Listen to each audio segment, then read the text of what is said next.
आइए miss Aaris Khan.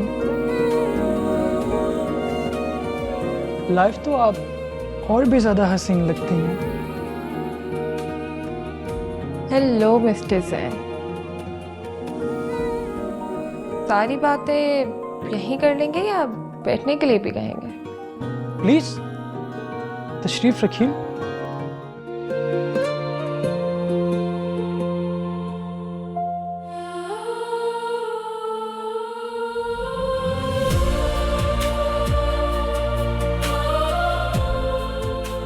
Phi Phi ने तो मुझे बताया था कि आप मुझे फिल्म में कास्ट करना चाहते हैं। इन्वेस्टमेंट तो मैं आप पे जरूर कर देता अगर आप डायरेक्टर के कहने पर आ जाती तो। देखिए जैन, अब फोन तो दिन में 100 लोग करते हैं, मगर बंदा तो वहीं मूव करता है जहां पे कोई जान पहचान हो। तो अजनबियों के सामने ऐसी राय नहीं देनी चाहिए थी आपको। नाम बड़ा हो तो इंसल्ट करते वक्त सोच लेना चाहिए था। हाँ तो मैंने भी कौन सा आपके बारे में कोई बुरे रिमार्क्स दिए?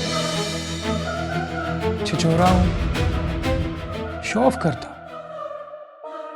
ये सब कहा था ना आपने मेरे बारे में। No, not at all. वो डायरेक्टर आपसे झूठ बोल रहा है। मैंने तो उससे कुछ भी ऐसा नहीं कहा। फोन पर झूठ बोलना चाहिए था तो सच बोला, यहाँ सच बोलना चाहिए तो झूठ बोल रही है।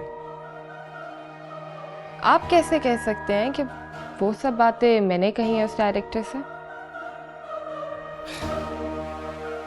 फोन पर डायरेक्टर बनकर बात करने वाला कोई और नहीं, नहीं था। तुम्हें सच नहीं बोलना चाहिए।